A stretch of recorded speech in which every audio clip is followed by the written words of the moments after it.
Hi everyone, we are the makers of the Animal Rights Show, and we're here to introduce you to the originator of rights-based animal rights. He's a philosopher called Tom Regan. He sadly died in 2017. We miss him quite a lot, but we're hoping that this little video will be an introduction to his work. And if you want to find out more, then you can go to the Animal Rights Show page on Facebook. There's also another Facebook page called Tom Regan Legendary. So here we go. The rights-based approach now forms the core tenets of my advocacy. The language gives me structure and coherence to advocate for the abolition of animal use. When I think of Tom Regan, I feel sad that he's gone and how a movement has treated him. Yet every time I see one of his talks or read his words, I hear and feel the weight of his words. This gives me hope and serves to remind me that myself and others can bring Tom's work back to life through our advocacy. I just want to read a short quote which kind of encompasses this and has galvanized me whenever I read it. The image of the ballerina as expressive of disciplined passion, long hours of sweat and toil, of loneliness and practice, of doubt and fatigue. Those are the discipline of her craft. But the passion is there too, the fierce drive to excel, to speak through her body, to do it right, to pierce our minds. That is the image of philosophy I would leave with you. Not too cerebral, but disciplined passion. Of the discipline, enough has been seen. As for the passion, these are times, and these not infrequent, when tears come to my eyes, when I see or read or hear of the wretched plight of animals in the hands of humans. Their pain, their suffering, their loneliness, their innocence, their death. Anger, rage, pity, sorrow, disgust. The whole creation groans under the weight of evil we humans visit upon these mute, powerless creatures. It is our hearts, not just our heads, that call for an end to it all, that demand of us that we overcome, for them, the habits and forces behind their systematic oppression. All great movements, it is written, go through 3 stages: ridicule, discussion, adoption. It is the realization of this 3rd stage, adoption, that requires both our passion and our discipline, our hearts and our heads. The fate of animals is in our hands. God grant we are equal to the task. I'm going to read one of my favorite quotes from Tom Regan. The other animals humans eat, use in science, hunt, trap, and exploit in a variety of other ways have a life of their own that is of importance to them apart from their utility to us. They are not only in the world, they are aware of it, and also of what happens to them. And what happens to them matters to them. And I think this quote reminds us that animals are individuals with unique personalities, desires, memories. I think it's often overlooked by many people, thinking that, for example, a pig is just a pig, or a chicken is just a chicken. And I think this quote really shakes people out of that mindset and helps them recognize that indeed each animal is an individual. And Brad, you started a school talk based off Regan's work, didn't you? Yeah, so I've only really been introduced to Tom Regan's work over the past 6 months or so, despite considering myself part of the animal rights movement for at least 4 years. So it's been really useful to get a deeper, I guess you could say, a more true understanding of what that actually means, animal rights. And as Jeremy says, I've implemented that in a school presentation that I've developed over the past few months. So it's including a few quotes from Tom Regan, really spelling out the differences between what rights animals already have and what rights we wish to grant them. And yeah, I think having a clearer understanding of what animal rights actually means has really benefited my advocacy and my messaging. Yeah, I mean, for me, I've came across Regan's work in 2018. So I'd already been an animal advocate for about 4 years then, but it really articulated to me that as animal advocates, we're always learning, and learning about Regan and his rights-based approach was a continuation of that. To me, that there's a few key things that his work has brought to me. I think the emphasis on objective language. I've always been interested in language, but the rights-based approach has definitely made me think more about how to make that more focused. specifically talking about the breeding, the killing, and rights violations, versus animal abuse, cruelty, suffering, and talking about more of the conditions or the way animal use is carried out, and really getting to the fundamental wrong, which is the use itself, not how it's done. I think another key distinction is that distinction between the moral rights we're all born with and the legal rights that would need to be granted, and articulating that we're not looking for the same rights, and that we are looking for just that basic fundamental right to be respected and not to be bred, used, displaced, or killed. And the clip I chose, it was hard to pick just one, but it was from his '89 debate opening. And one thing I know when I first started advocating was I would compare different species and even compare the level to which they experience life and have interests. And I've started to realize that's a bit of a distraction, because I think to build a case for animal rights, all we really need to do is establish that they do have interests and that they do experience life. To the degree they do this, to me, is not the fundamental aim of what we want to talk about.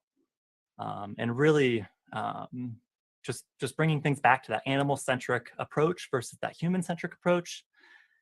And also the comparison of other animals to humans. I used to swerve, and this clip has helped to articulate to me why that may be a very powerful thing for us to focus on, because we really aren't that different from our fellow animals. And that we all have that same valid claim to that basic moral right to be respected. Questions about line drawing to one side. It is obvious that the animals used in laboratories, raised for food, and hunted for pleasure or trapped for profit, for example, are our psychological kin. This is not fantasy. This is fact, supported by our best science. The philosophy of animal rights stands for, not against, justice. We are not to violate the rights of the few so that the many might benefit. Slavery allows this. Child labor allows this. All unjust social institutions allow this, but not the philosophy of animal rights, whose highest principle is that of justice. The philosophy of animal rights stands for peace and against violence.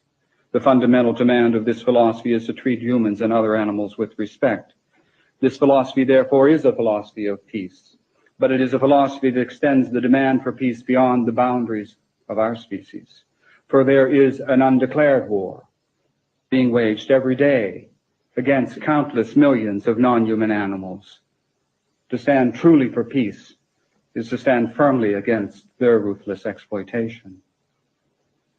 And what, aside from the common menu of media distortions, what will be said by the opponents of animal rights? Will the objection be that we are equating animals and humans in every respect, when in fact humans and animals differ greatly? But clearly we are not saying that humans and other animals are the same in every way, that dogs and cats can do calculus, or that pigs and cows enjoy poetry. What we are saying is that, like humans, many other animals have an experiential welfare of their own. In this sense, we and they are the same. In this sense, therefore, despite our many differences, we and they are equal. Will the objection be that we are saying that every human and every animal has the same rights, that chickens should have the right to vote, and pigs the right to ballet lessons? But of course, we are not saying this. All we are saying is that these animals and humans share one basic moral right, the right to be treated with respect. So to highlight and showcase Tom Reagan's work in this video, I've chosen a famous clip from a show in Ireland called The Late Late Show. And it's a kind of two-parter in a way. And what I really want to do is kind of tune you into the kind of language that Reagan is using here. For example, he gets asked a question that a lot of animal advocates get asked, which is, are you saying that other animals have got exactly the same rights as human beings? And he's saying, no, that's not the case, and no animal rights theory says that. And he says, and you can hear this in a second, he said, we don't think that they should have the right to vote or the right to divorce. And he talks about those sorts of rights. But then his language changes. And then he moves from legal rights to moral rights. And he says that what we do think is that we should recognize their right to be treated with respect. So Reagan is saying that it's not about giving or granting other animals rights. It's about respecting the rights that they already have, as argued and within the case for animal rights, the kind of rational case for rights within other animals as well as human animals.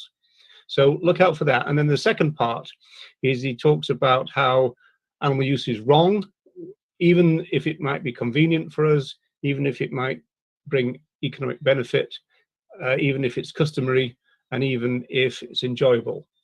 Those things don't excuse rights violations. So those are the things to look out for in this clip. Do you believe, though, that the reason you shouldn't eat animals is because the animals have the same rights as we have? I don't think they have all the same rights, and no animal rights person thinks that, Pat. I think that we don't think they should have the right to vote, and we don't think they should have the right to divorce, and we don't think they should have those sorts of rights. What we do think is really very simple. We think that they should have we should recognize the right to be treated with respect in their case that we recognize in your case. And what that means in particular is this. If everybody in the audience would benefit by exploiting you, I would stand up and defend you and say this is not a justified treatment of you just because others are going to benefit. That's what the right to be treated with respect involves. So similarly, what an animal rights person thinks is that other animals should not be treated in the way we treat them just because we're going to benefit from doing it, because we find it convenient, because we find it economically advantageous, because we find it customary, because we find it enjoyable. Those are not sufficiently good reasons to violate somebody's rights. So, as Jeremy said, it was actually really hard to choose one clip. I've chosen a clip from the famous speech, The Sword of Justice. And actually, although we're only showing a really short segment of this speech, people really need to go and watch the whole thing to appreciate it in its full glory. I chose this speech because there's a personal connection for me. He made this speech in 1988, declaring war on vivisection.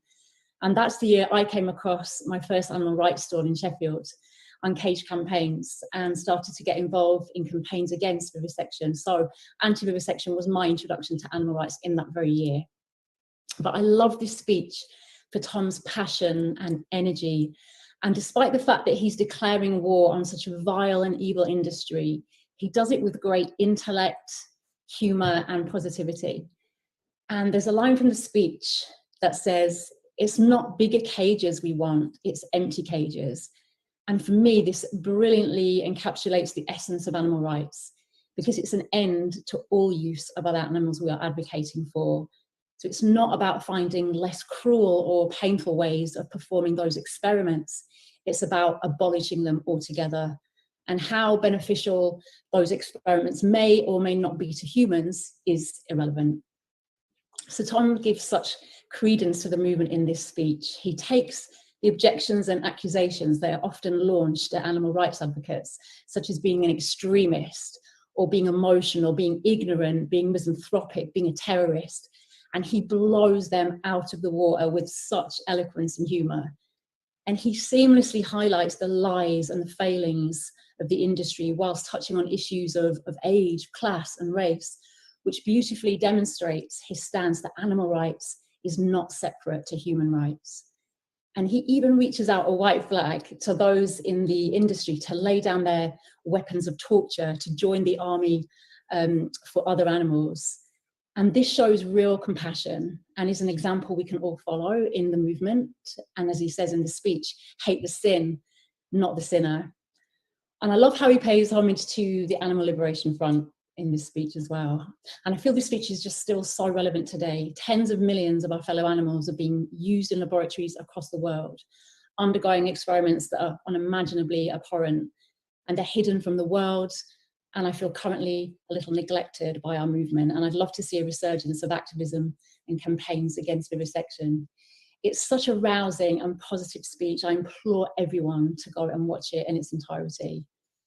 And just a couple of words on Tom Regan and how he's affected me. Instinctively, I feel from being a young kid, I felt it wasn't right to use other animals, that they weren't here for us to use.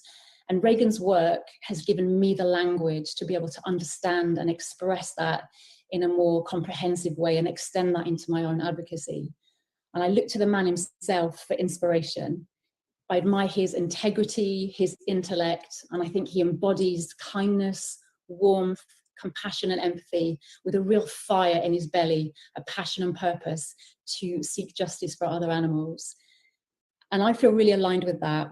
His work is an incredible legacy for this movement, and it's a real heavy loss that he's no longer with us.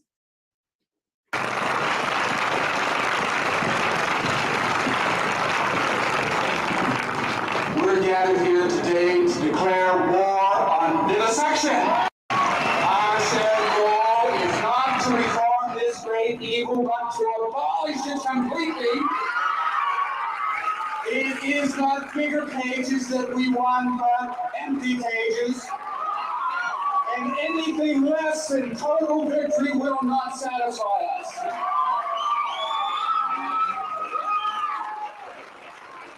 The position we hold, the abolitionist position, often is said to be extreme, and those of us who hold it are said to be extremists.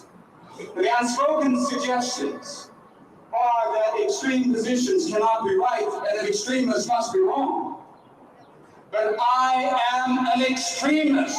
When it comes to rape, I'm against it all the time. I am an extremist when it comes to child abuse. I'm against it all the time. I am an extremist when it comes to sexual discrimination, racial discrimination. I am against it all the time. I am against the abuse of the elderly all the time. The plain fact is, moral truth often is extreme and must be, for when the injustice is absolute, then one must oppose it absolutely, and the injustice of vivisection is absolute, which is why we are gathered here today to declare war on vivisection.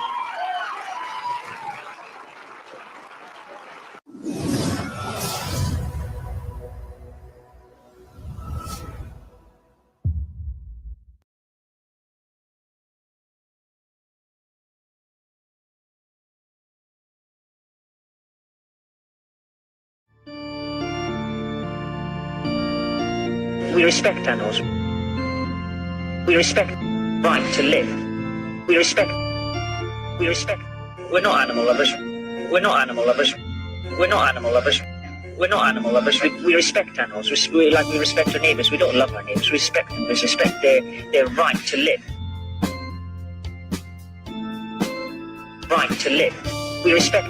We're not animal lovers. We respect. We're not animal lovers. We respect. We're not animal lovers. Right to live.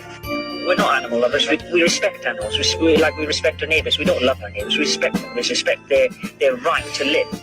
We're not animal lovers.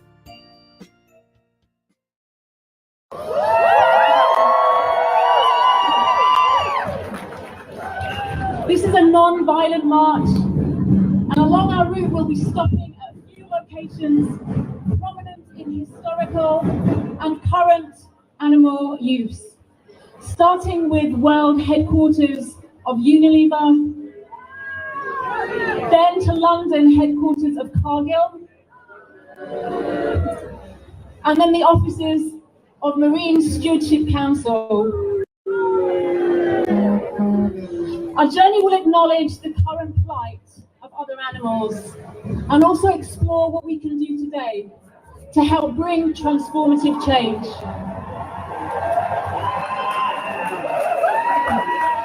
We will be finishing the march right back here at Smithfield Market, where there will be lots of animal-free food for you to enjoy.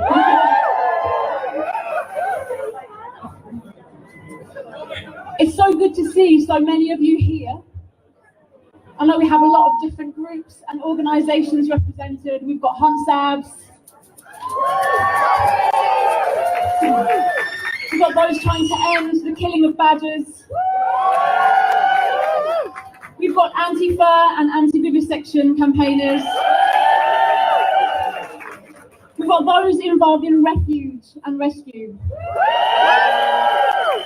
We've got our vegan outreachers. And of course, we have got lots of animal rebels here taking part in the 2 weeks of action. I believe we also have people here representing something very close to my heart at the moment, Free the NBR Beagles.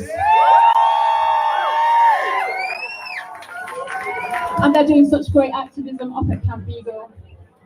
It would take too long to mention all of you individually, but thank you so much for being here. And thank you for everything that you're doing. So today is an opportunity for animal advocates, activists, and allies to come together in solidarity with our fellow animals.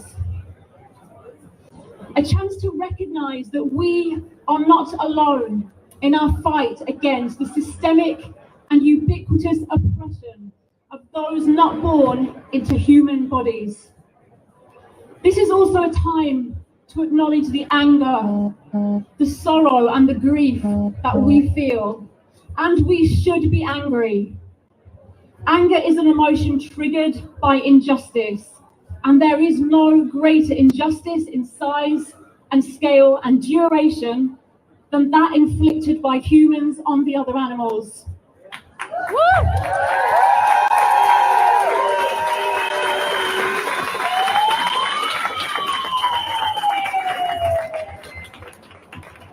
The sorrow and the grief that we feel are testament to how much we care. And if we didn't care, we would do nothing. And so perhaps we can learn to not only accept those emotions as part of our allyship, but also to channel them positively, to drive us to take action for those we stand with. As advocates for the other animals, we need to send a strong, clear, abolitionist message that not being cruel is not enough. Being kind is not enough. We are not here to beg for mercy or make a plea for pity. We are here to demand justice for our fellow animals.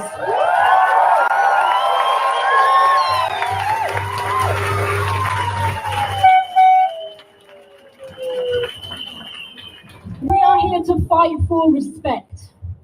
The respect of their rights not to be bred, used, or killed for others' gain.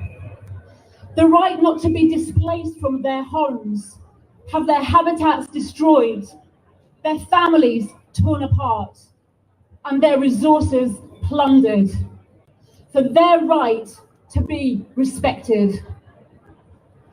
A fundamental problem at the heart of other animal oppression and the climate catastrophe that is so detrimental to billions of free living animals is human supremacy and exceptionalism.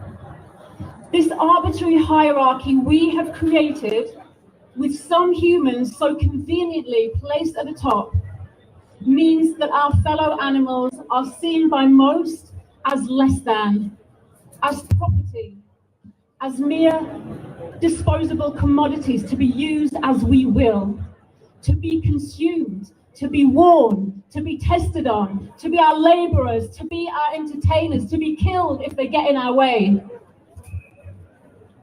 And so in order to build better relationships with other animals, we must challenge human supremacy and exceptionalism whenever and wherever we find it, including in ourselves. Our fellow animals are all but invisibilized in our society.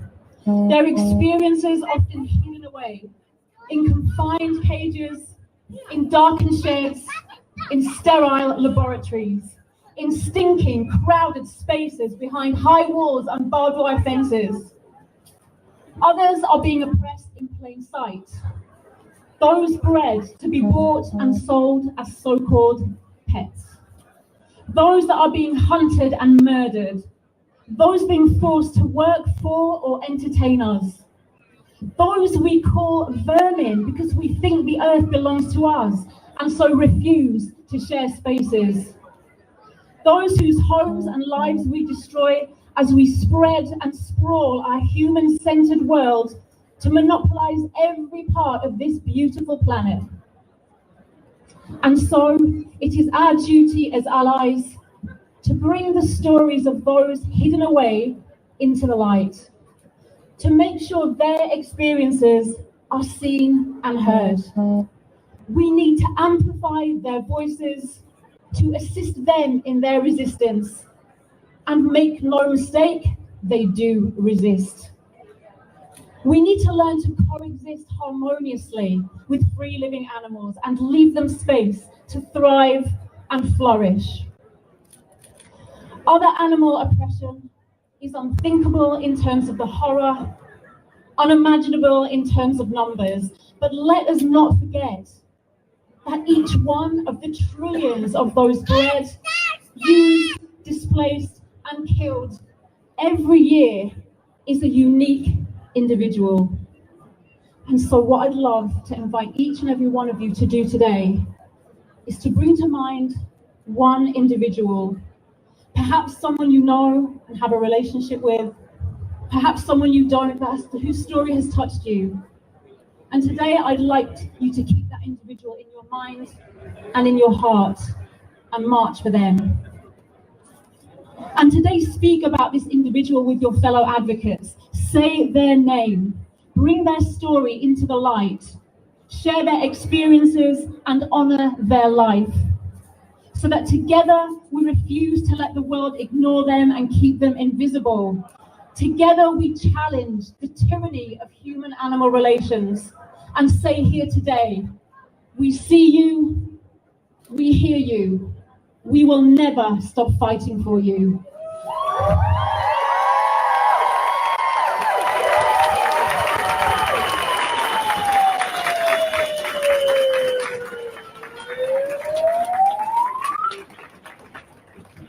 Until all cages are empty, until all are free.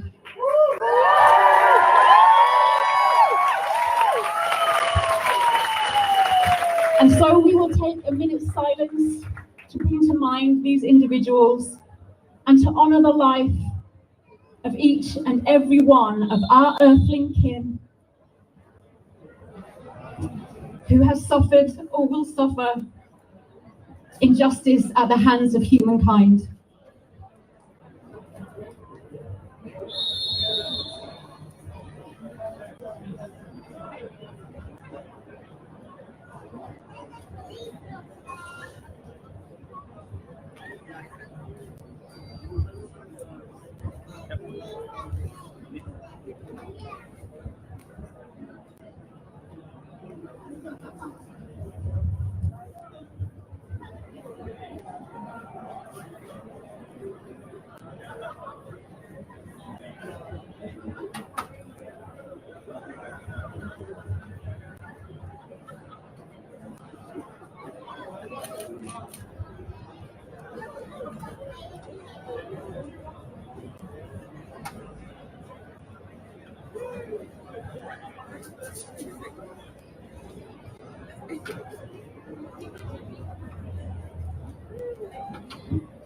Thank you, everyone.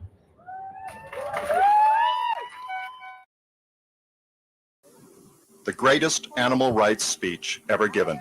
The Culture and Animals Foundation presents Tom Reagan. He's one of the gentlest and one of the strongest men I know. He's the author of The Case for Animal Rights, Dr. Tom Reagan.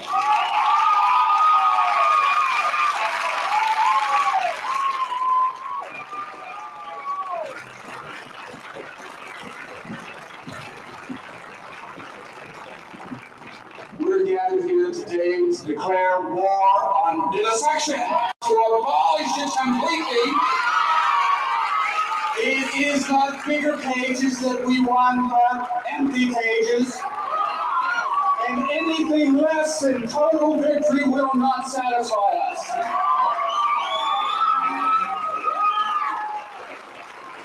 The position we hold, the abolitionist position, often is said to be extreme. And those of us who hold it are said to be extremist. The unspoken suggestions are that extreme positions cannot be right and that extremists must be wrong. But I am an extremist. When it comes to rape, I'm against it all the time. I am an extremist when it comes to child abuse. I'm against it all the time. I am an extremist when it comes to sexual discrimination, racial discrimination. I am against it all the time. I am against the abuse of the elderly all the time.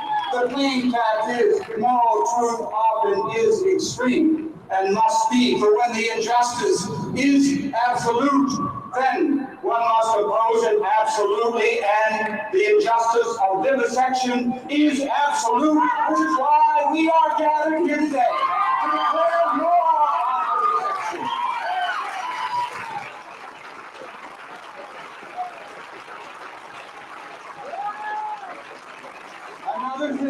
Another thing we are said to be, those of us who are abolitionists, is emotional. I mean, shame. We actually have feelings. Like, don't dare love someone, don't dare sympathize with somebody, don't dare care about another's hurt or loss, don't dare feel anger or rage because others are the victims of injustice. I mean, grow up. Move over, Mr. Spock. All this, of course, is utter nonsense. A life without feelings and emotions is the empty shell of human life. Not human life at all. Of course, we know this. Even the apologists for vivisection know this. I mean, I've seen some of them get mighty heated up. Red of face, swollen of tongue, epileptic of complexion, cardiac of heart, screaming of voice, thumping of fist, wide of eye, an end of hair, and wet of pants irate.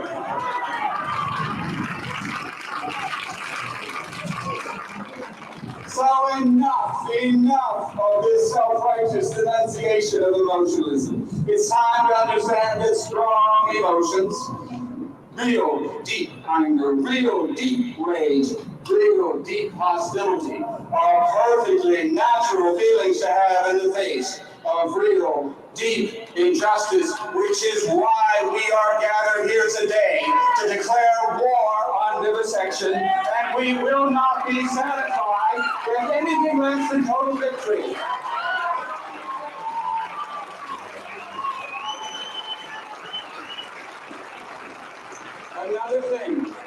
Yet another thing we're said to be, those of us who are abolitionists, is ignorant. I mean, we don't know nothing. Ask us about DNA, we think you're referring to some national rifle lobby group. B12, that's a number what is called in bingo, ain't it? In vivo research, that's something funny those Italians are doing to get their wine to taste as good as made in America. That is basic Stone Age ignorance, you know. I love this part. I love this part of our group portrait, the vivisection industry's picture of us, the picture they pay hundreds and hundreds and hundreds of thousands of dollars to put out in media. The reason I love it is because it's so demonstrably false. You have to wonder whether these people live on another planet. Don't they know about the Physicians Committee for Responsible Medicine? Don't these people know about the Medical Research Modernization Committee? Don't these people know about the veterinarians for animal rights, or nurses for animal rights, or psychologists for the ethical treatment of animals, or the 750 practicing physicians in the state of California who have denounced vivisection categorically? Don't these people know about the philosophers Peter Singer and Steve Soponsis and Bernie Rowland and Susan and Laurie Vincent and Sidney Youngin? Don't these people know about the theologians Andrew Lindsay and John Barker? Don't they know about the legal theorists David Faber, Christopher Stone, and Gary Francione? Don't the paid-for apologists of vivisection ever come out of their cushy offices to see what's going on in the real world? Don't they understand that all the people and all the groups I've mentioned, representing the best, the most gifted, the most informed minds of our generation, are speaking out against vivisection, which is why we're gathered here today to declare war on vivisection. We won't be satisfied with anything less than total victory.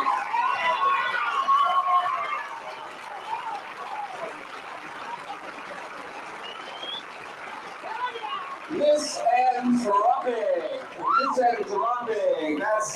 That's another thing was said to be. That's $100 word that means we don't like anybody.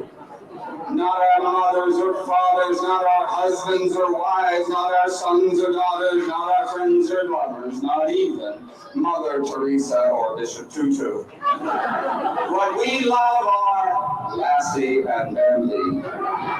Animals and only animals, which is why we want to solve research on animals, according to the medical-industrial complex. According to them, nothing would please us more than to have more and more human beings suffer, more and more human beings die. What do you say, Marcus is on? Let's party at Forest Lawn. Who are these people? Who are these people who think they can get away with misrepresenting the truth? Don't these people know about Tom and Bessie Giddis? Nancy committed in her professional life to working and helping with the elderly. Tom, a medical doctor, helping people of all ages. Don't they know about Dr. Bob Greenberg, a pediatrician who works to keep young children healthy? Don't they know about David and Courtney Allman? David, a school principal, Courtney, a public school teacher. Don't they know about Shelley Shapiro, who works in the emergency room of a major hospital and who does volunteer work counseling rape victims? Don't they know about Marley Cornell, who has taken her own experience with her spina bifida daughter, Cody, and used this as a vehicle for helping other parents whose children are physically or mentally disadvantaged? These are the people. The Tom, the Betsy Gibsons, the Dean and the Courtney Allmans, the Shelley Shapiros, and the Marley Cornell. These are the people who are the real heart and the soul of our animal rights movement. People who stand as a part of and not apart from the human rights movement. People who work to promote good and eliminate evil wherever it raises its ugly head, which is why we are gathered here today, you and I, to declare war on vivisection. And we will not be satisfied until we've gotten every animal out of every cage in every laboratory.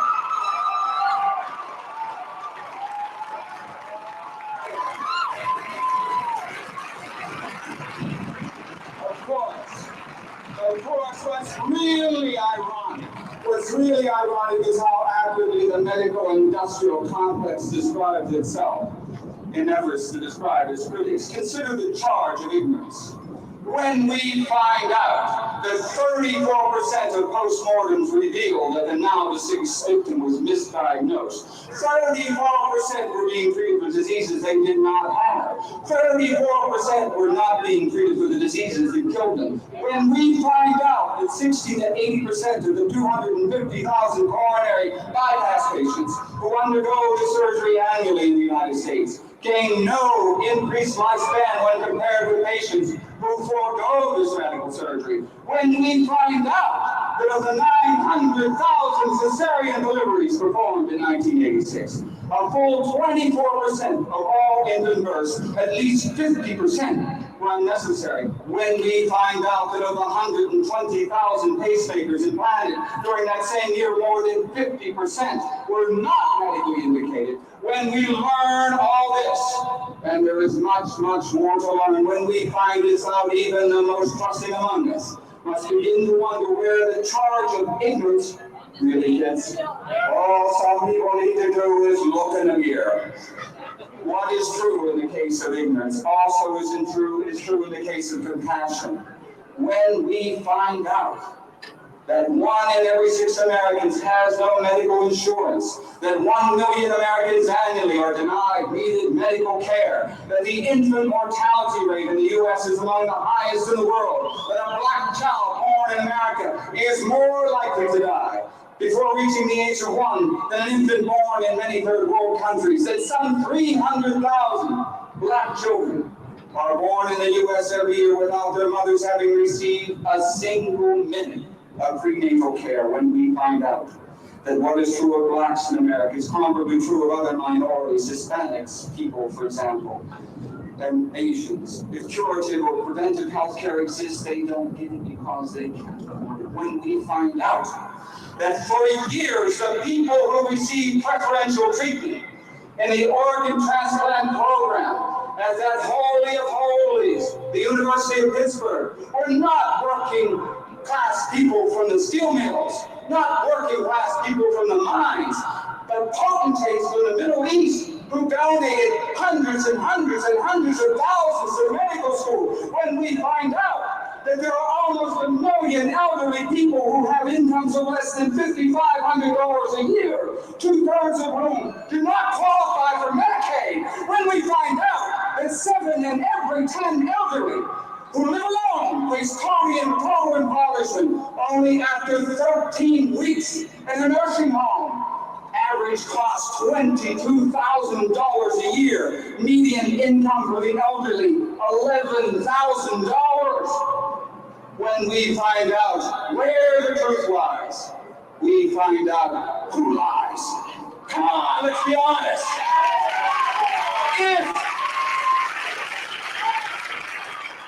If the medical industrial complex really was as compassionate as they want us to believe they are, it would be out front leading the crusade to make essential health care available to everyone.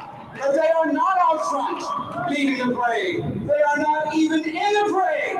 The last thing the medical industrial complex wants is something other than a profit-driven industry. And just in case you think I exaggerate, just in case you think the medical industrial complex is the medical healthcare industry version of Mr. Goodwrench, consider that the United States is only one of 2 so-called democracies in the world that do not guarantee necessary health care to each and every citizen, regardless of age, regardless of income, regardless of race. Only one of 2.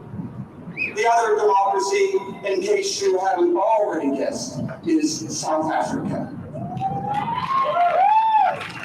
The evil of apartheid is cut from the same defective moral plot as vivisection. Both represent the pattern of special privilege over fairness, custom over justice, power over respect, greed over compassion.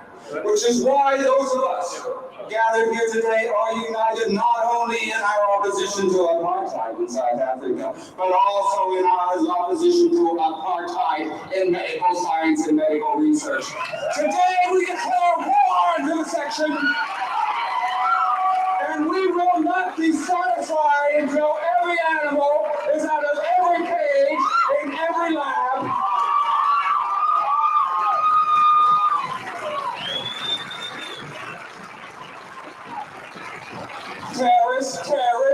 Terrorist.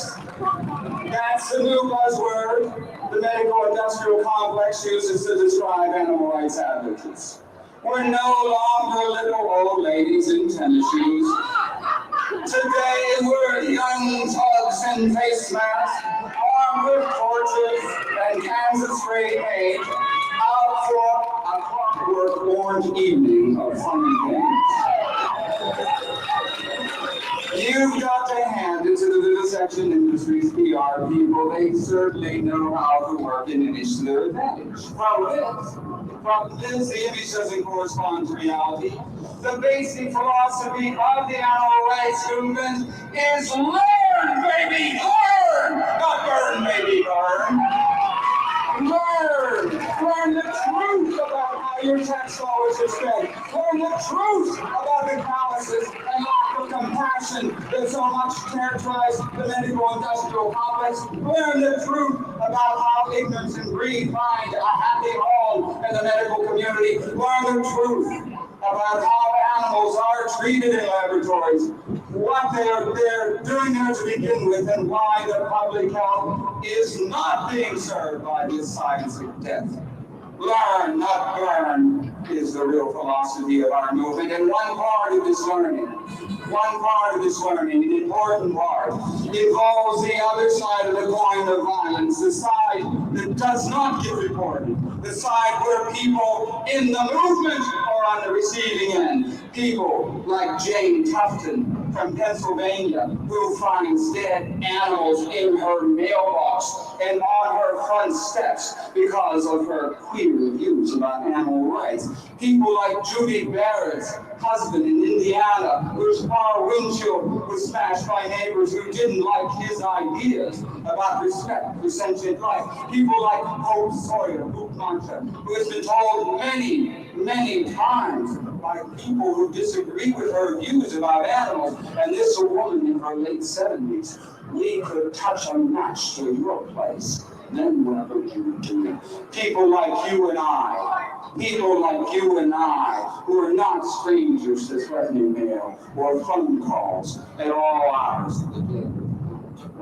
Violence is more than a trash grab. The difference is our side of the story, the side where we are on the receiving end, doesn't get told. It should, it would, and it will, because people, responsible people in the media are beginning to understand that something profoundly important is happening. There is a great awakening occurring. The animal rights movement has seized the initiative and is gaining momentum. Our time has come. We're declaring war on vivisection, and we will not stop until we have every animal out of every cage in every laboratory. This call to arms, this declaration of war is not a call to violence. It is a call to peace. The use of violence never really changes anything, only the identities of the agents of violence. Morally, violence is indefensible. Tactically, it is unwise. Trash alarm, and the story that gets told is some irresponsible vandals trashed the lab. The story that gets lost is what was going on in that lab in the first place. In other words, the story that gets told is the one that aids the vivisectors, not one that helps the animals. You know, the means we must use to wage our war are those shaped and proven by Gandhi and Martin Luther King, the weapons of nonviolence, but with a few differences. Precisely because those whose interests we represent, the tens of millions of animals in laboratories, precisely because they are unable to tell us what is being done to them, precisely because the government inspection mechanisms for assuring compliance with the law have been shown time and time again to be inadequate. It has been necessary for some in our movement to enter some labs illegally, there to document the waste and evil of vivisection done in the name of science.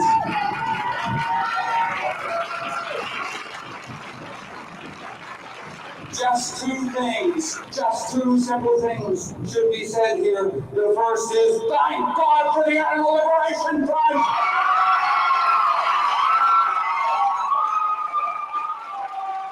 Thank God for Last Chance!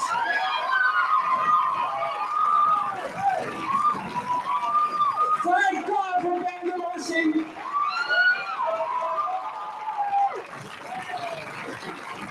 If it had not been for your courage and your skill, those of us assembled here today would not know what we do. We owe you and we thank you. Secondly, illegally obtained exposés of laboratory atrocities will continue.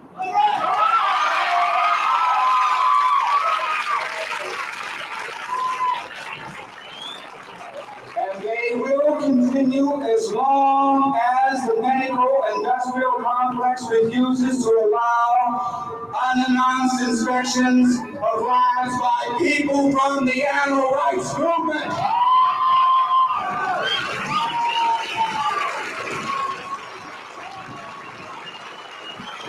Until that day comes, I think it is true. And this is not a threat, this is a fact.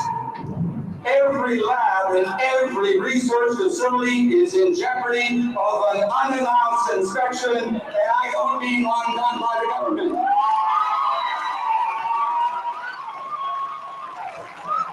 Because this is war, and we're not going to be satisfied until every animal is out of every cage and in every laboratory.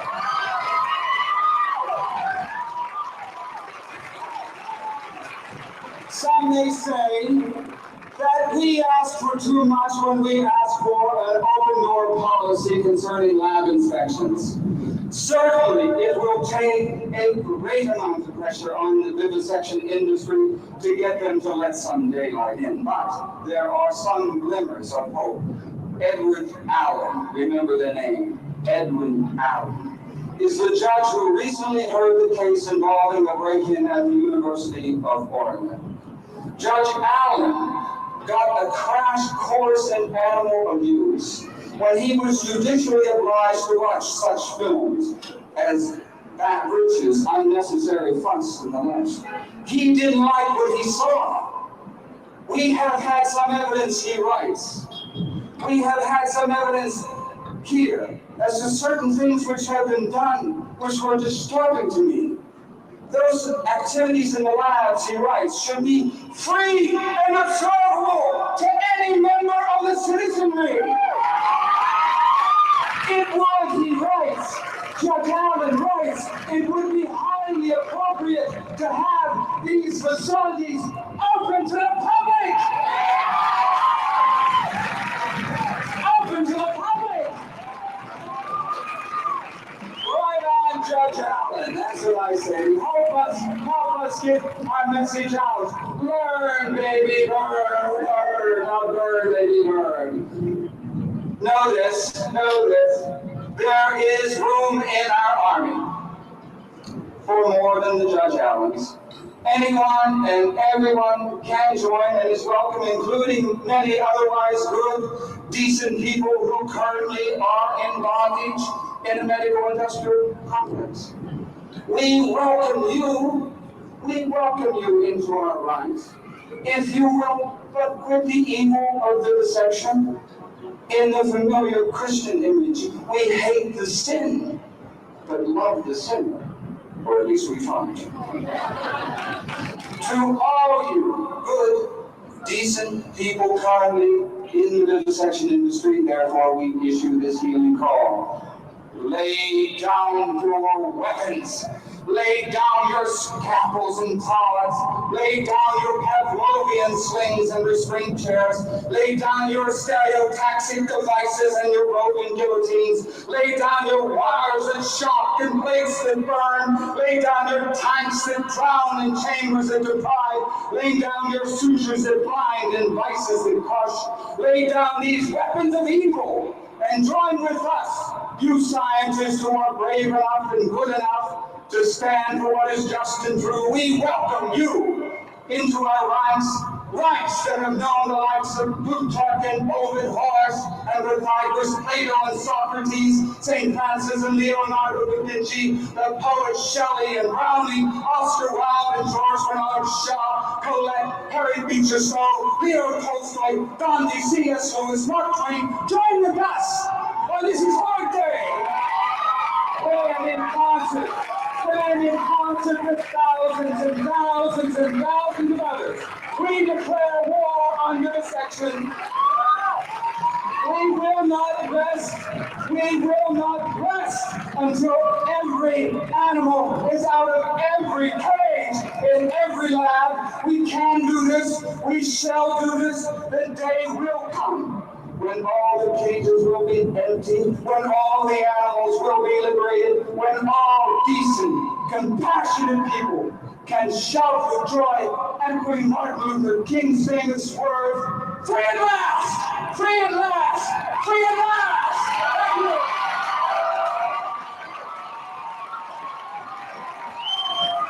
Free at last!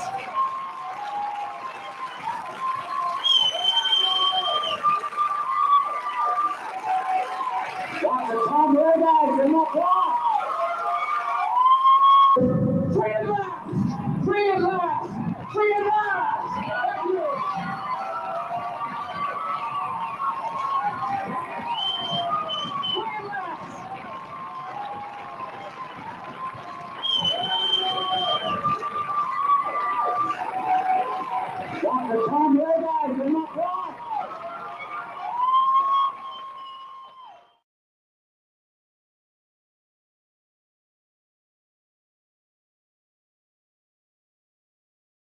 try and pull you off and that kind of stuff? No. Everybody was split. The ones that had come onto the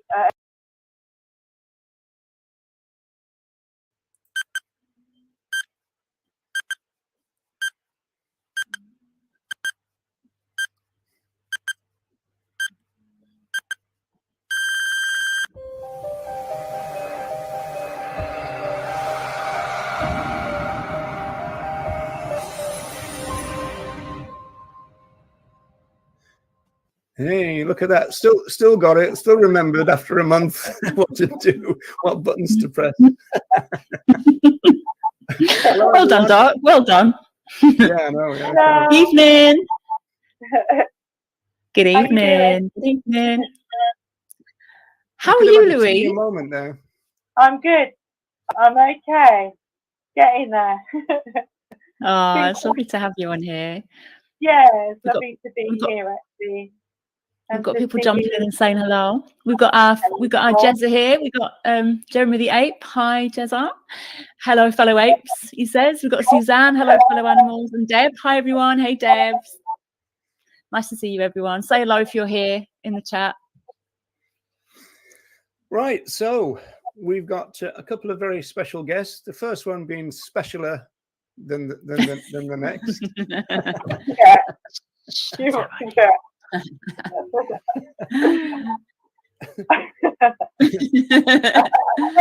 We all just laugh.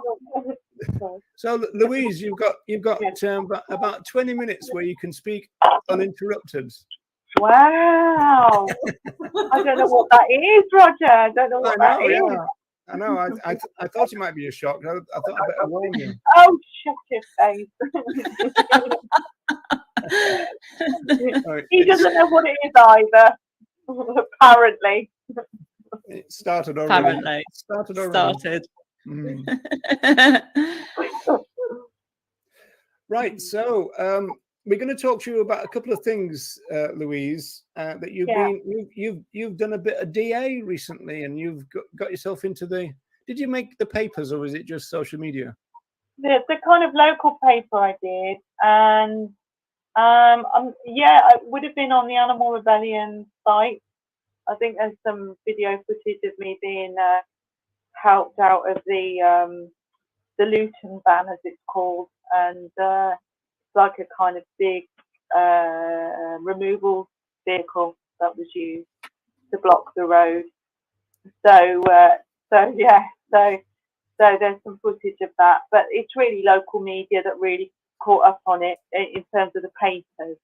Our local paper, they did a half spread on it, on the action, and on me being in a wheelchair and as a disabled person, because they're kind of a twist, really. It's kind of a new thing to have that, because you don't get very many disabled people involved in that kind of action. Yeah. Okay. So if people will be aware of Animal Rebellion, I'm sure, and they would probably be aware that there's been a dairy focus in the last while. So it was all part of that, wasn't it? Yes, it was. It was a national campaign. And so, what did you do to yourself? So sorry. Say that again. Yeah. Go ahead, Nella. Sorry. No, I wanted to ask how was the experience and. It was. Well, I mean, I'm not kind of adverse to activism, as some of you know from in the past, and doing kind of run-ons at Crufts from years back, the Big 43 campaign and the Animal Liberation Investigation Unit, some of their stuff as well. So it's not something that is of old. So I was quite kind of seasoned when I got there. They were like, "Oh, it's brilliant because you're older and you've been around a lot more, and so you kind of you're kind of not really as nervous because there's lots of people that I'd met for the first time, and that was their first action, because a lot of them were in their 20s and in their 30s, just in their early 30s, which is young when you're in your 50s or 50. So I could come from a different vantage point, which I think they valued an awful lot as well.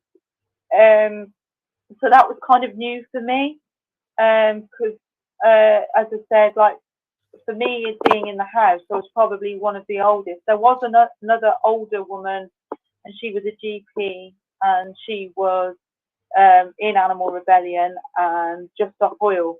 So it's a proper mixed bag. The reason why I got involved was there was something on Facebook, and this is where social media really does play its part.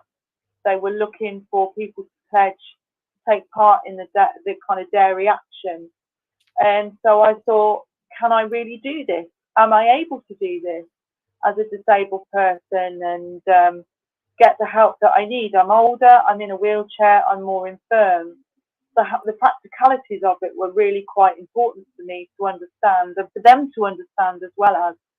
But I have to say, they were absolutely golden where I was concerned, and there was nothing that they wouldn't do for me. They would do everything that they could so that I could achieve that goal. And they did not allow disability to even stand in its way. It's just kind of, if you want to be with us, you be with us, and we will give you everything and anything you need for you to be able to take part, which is what they did. And I take my hat off to them. They were protective, they were loving, and they were really supportive, and I was able to achieve that goal with them. What was Louise, it like? Can I just ask you a question? Did you go? Yeah. Sorry, Louise, I just wanted to ask you. Did you go to that event with the intention of doing what you did, or did you? Yeah, totally. Spontaneous. You planned. Yeah, it was planned. Yeah, I mean, it was nerve-wracking because we got to a house, and there was a lot of people there I'd never even met before, didn't know, and I thought, whoa, this is like something else. I knew it was serious, and I knew what they were asking was serious. And when you pledge, they've got arrestables and unarrestables, and you go into 2 camps basically: those that are arrestable and those that are not. And then you're given training as to what role you will play. And I went into the arrestable because I thought, right, I do want to be arrested for this. I've seen stuff on media, as we all have, about the dairy industry and the cows and the calves. But they were talking from the farmers as well, and our reluctance to move away from the dairy industry as far as the environment was concerned. That wasn't, I mean, for me, it was more the cow and the calf, and there were so many vegans in the house. So we're animal rights, and they were saying, well, we're there for the environment, but if we can get back at kind of the farmers doing this and try and educate the public to kind of use plant-based milk, then we will.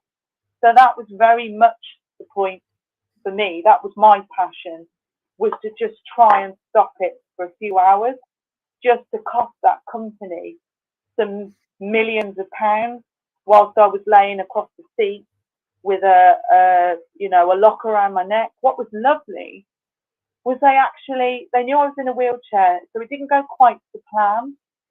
So I was originally going to get out of the Luton van. This was the idea. So we all split off into pods in the house, and we all spoke about what we were going to do, which we did, how they were going to play the role with me, what I was going to do. And then they brought in the equipment. Is just incredible. The equipment for those actions are incredible. It's like a military operation. It is beyond what you can imagine. I was on the landing and I just thought, Jesus, this is incredible. There is so much stuff here. And it was like, right, can we sort this out? Can we sort that out? The glue, the incontinence pad, the Imodium, the this, the that, the other, the ladders, the locks, the other locks, unpack them all, get them all sorted. Activists were coming up and down the stairs.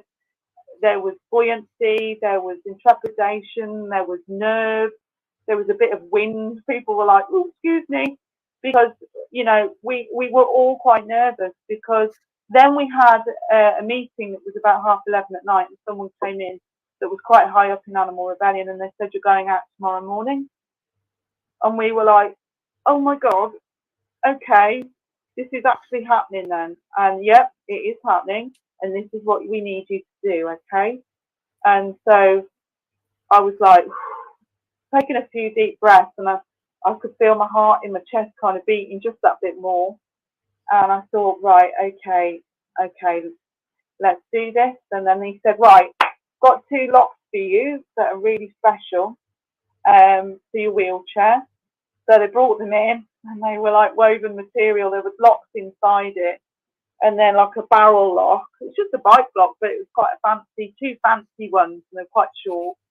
And I thought, ooh, this is good. I like this. And so I was you were fiddling locked around in the disabled chair, which was locked as well. Is that it right? was locked, yeah. So the idea was, the plan was that one of my activist friends was to take the wheelchair out of the van and then run along down to where the lorries were, and then I was to get out, get into the wheelchair, or she ran along. They were going to drive really, really fast, like belting down the road to where the Muller entrance was, and I was to get out and then chain myself round my neck to the Muller lorry that would have been behind me, which is the grill. So I would have done that, and chained myself, brought it back round on itself, and slammed it shut. So I'd worked this all out. I knew what I wanted to do because I did it where I was. I planned it. I thought, right, I'm wearing an incontinence pad so I can piss in it for as long as I need to. That I'd already tried out in the garden with my wheelchair before I left. I thought, how do these work? So I put the incontinence pad on and thought, right, I'm going to have to piss. Do a full bladder and do a pee. So I did, and I thought, hey, these are good. You can go anywhere and you can just piss. I thought they were for the police, Louise. I thought the yes, pads were for the I know. police. Well, sometimes apparently there are some actions where they've had them, and the women have taken them off in the cells, and the police have refused to handle them. They're like, oh God, what is that? But actually, yeah, so I've taken an Imodium about 2:30 in the morning, so it worked through my system to stop me going for a shit, and so everybody was on those just to stop, because we didn't know. It's all in the details, isn't it, Louise? It's all in the details, really. It is. You can't have no, fancy nails. Louise tells it as it is, doesn't she? She does. Yeah, I love her. sorry, guys. And I'm sorry for anybody listening, but that's great. I love it.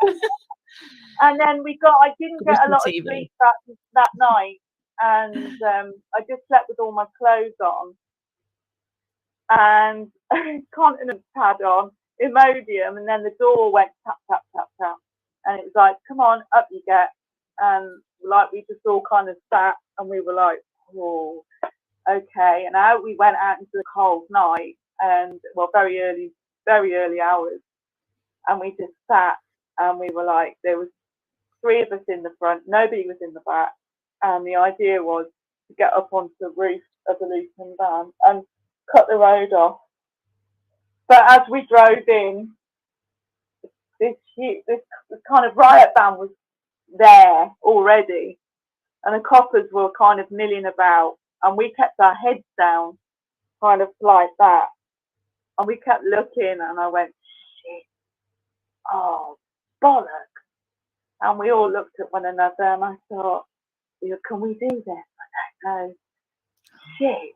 And they were like milling about, and they looked across at us, and we just kind of went, we've got to make a story up. We've just got to make a story that we're removing stuff, at 3:30 in the morning. But this is not going to With incontinence pads on. And the thing is, the more you piss, the more you look like Rod Stewart from the back, Great big arms and kind of it's just a fashion no-no on every level. I was thinking, oh no, I'm going to look even worse than I already do. I mean, that's your priority, isn't it? You know, I mean, most women are just go, what am I doing? But I'm like, I hope I don't piss into this incontinence pad. I'll look even worse. But no, it just, so we just sat there and we just thought, right, we've got to do it. We've got no choice. And out one of the activists got, she took my wheelchair, we closed the doors, and you could see the copper kind of going, hang on a minute. So I said, we've got to put your foot down, just put your foot down and go. And anyway, so literally he drove out and we sped like you would not believe, like we're doing a bank job, you know, like it was a bank robbery. And I was in the front holding on and put your foot down. And he put his foot down, bless him, and he was just gone, like, whoo. And the cops were like, no, you fucking don't. No, you don't. No, you don't. No, you don't. And he swung the van at an angle which cut the road off. And there was a milk tankard. And one of my friends got up onto the top of the milk tanker and glued himself to the top of it and held on. And they were like, oh, no.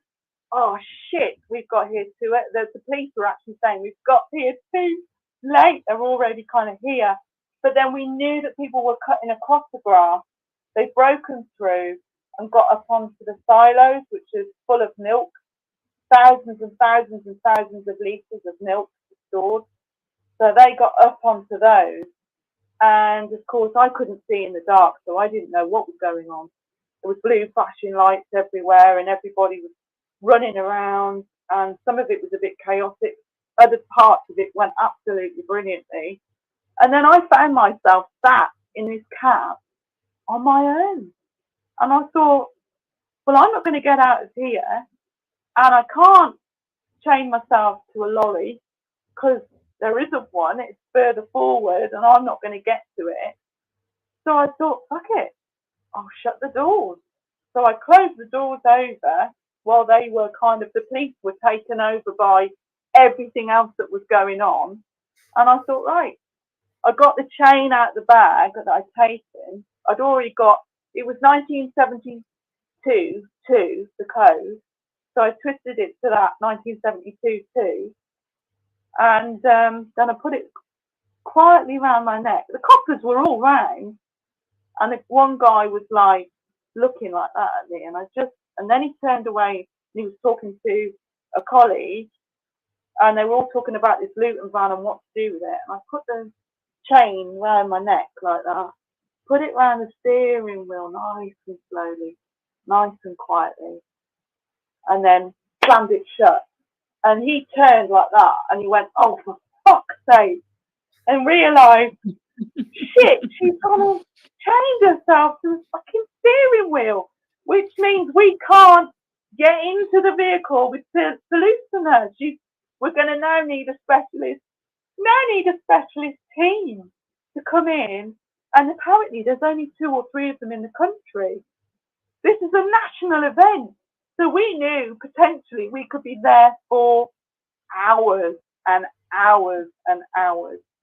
So I laid across the front seat. It was a 3-seater. So I laid right across with a chain and I stayed there reading out this quote or letter that I put together about why we were doing it, for the environment, for the cows, for the calves, fuck the farmers, and that kind of thing.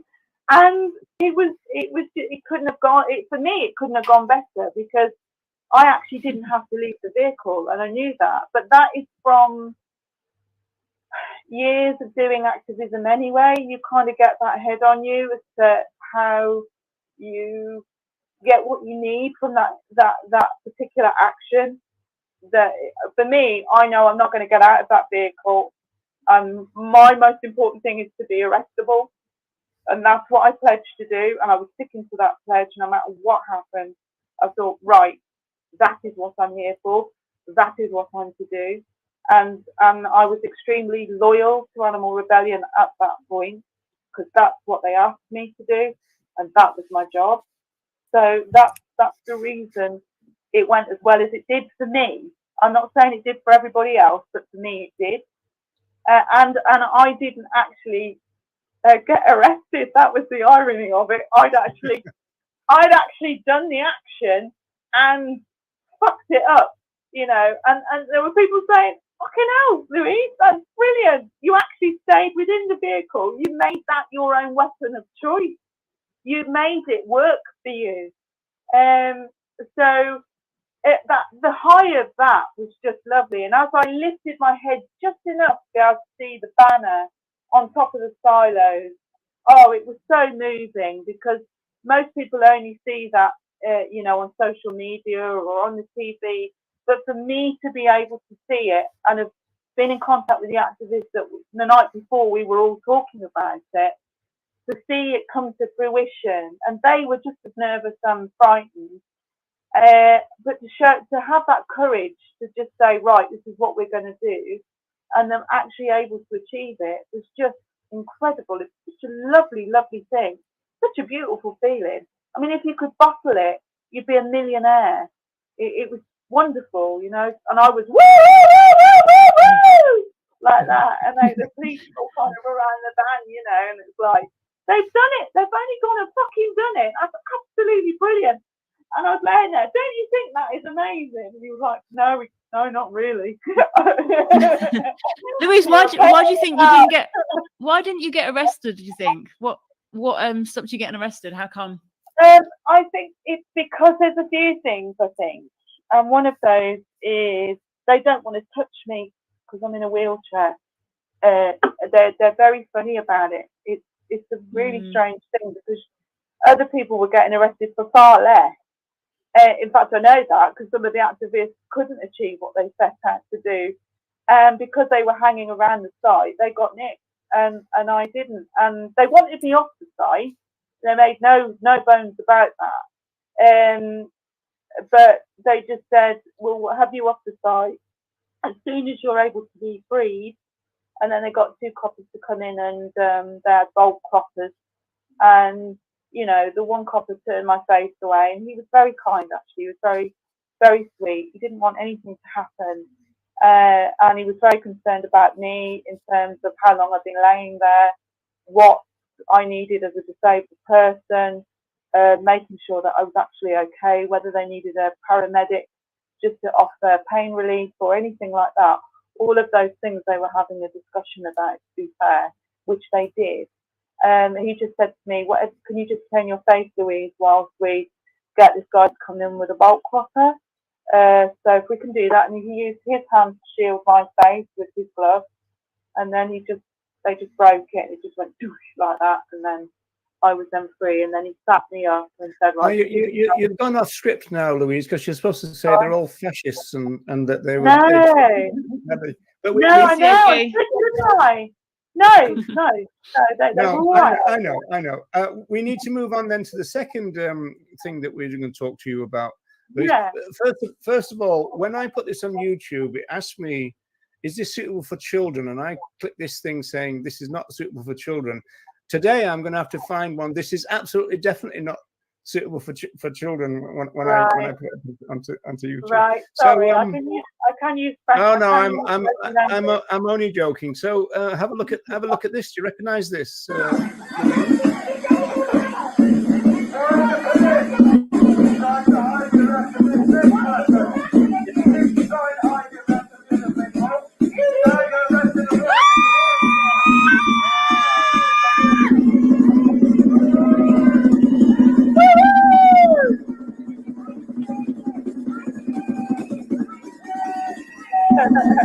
You didn't want to get in the car, I noticed.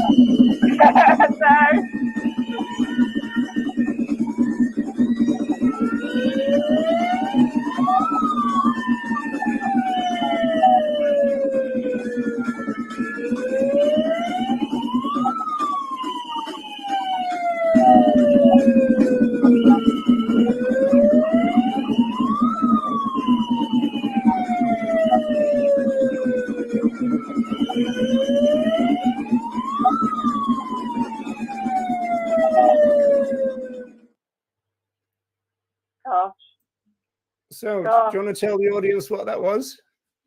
That was a protest. It was a reaction to what's going on at MBR. And this is where there's a bit of a crossover with Animal Rebellion, because the stuff I was shown that worked with Animal Rebellion, I looked and thought, I took quite a lot in, even though I was only kind of overnight and into the next day with them. But I looked and I just thought, glue, of course. I'm in a wheelchair, I can glue. That's a no-brainer for me. And so I thought, right, last Saturday, I thought I'm going to get some glue. And Ronnie went to B&Q. I didn't tell him what for. I said, just go and get me some glue. And he was like, okay. And I didn't really say. I just thought, okay, what am I going to do? Well, I thought, right, I am actually going to. Thought he was in for a fun Saturday night, didn't he, Louise? Yeah. It's like, oh, this sounds fun. With a chain across his arm.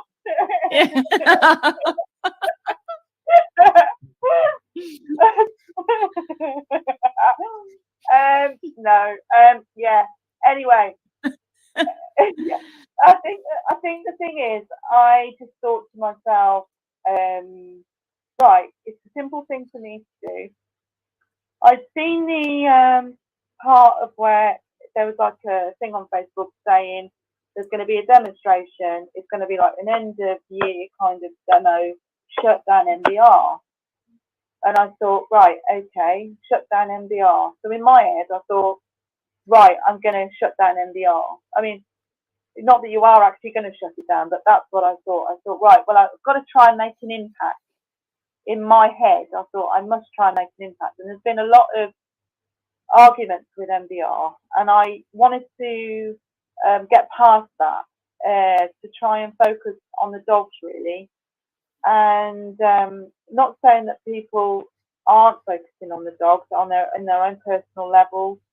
I know there are people there, so I don't want to necessarily disrespect that.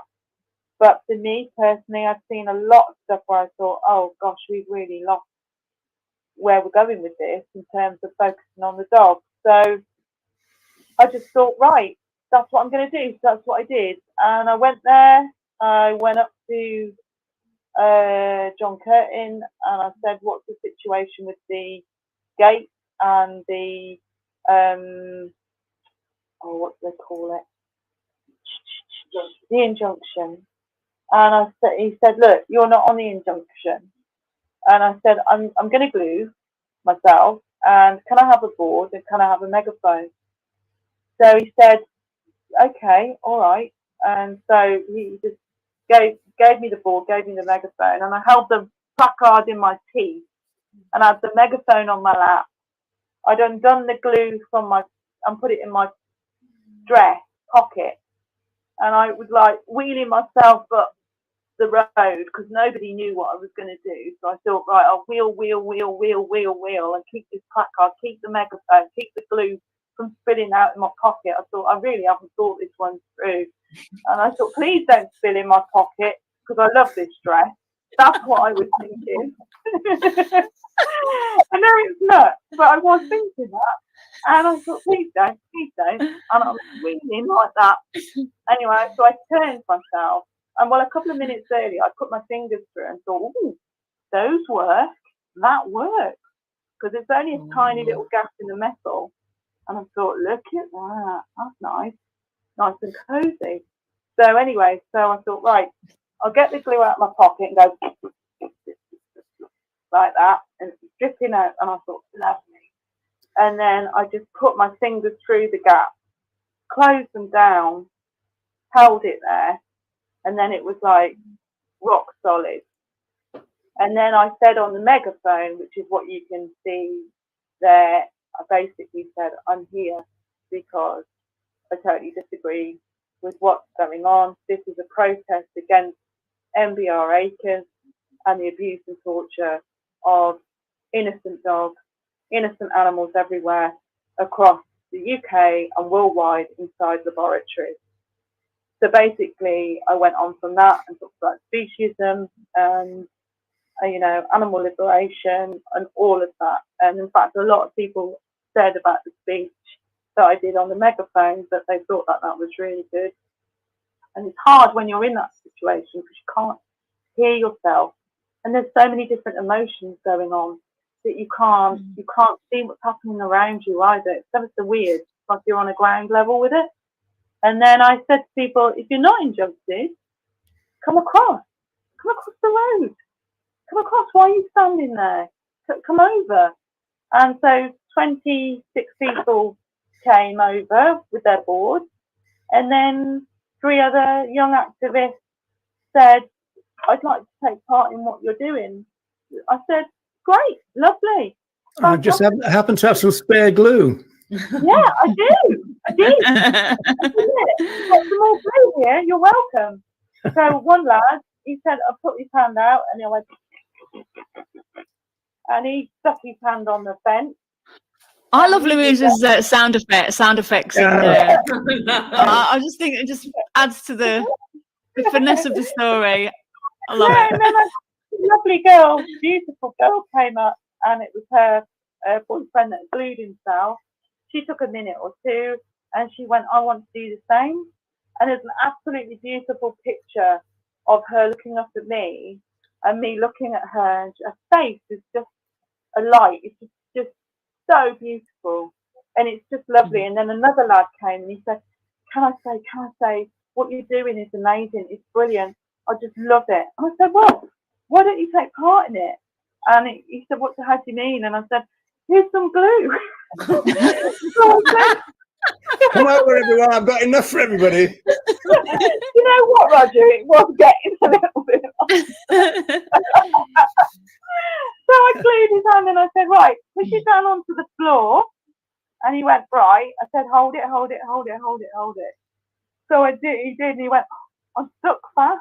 And I went, yeah, that's what it's supposed to do. And he said, oh, thank you, like that. And then this girl said, can I glue myself to your wheelchair? I said, yeah, of course you can. So come here. So we're all friends here. So does it hurt your hands? No, the glue. No, the glue doesn't. It's pulling away from it that does. If you pull, and you're stuck, because you forget you've got it on your hand. That's what causes the pain. So you go to turn to someone, and then you realise that you're actually stuck. So we were all then stuck. All right, you're all doing that. Oh, I forgot. Yeah. What about the cops? I mean, are they trained now that they can't try and pull you off?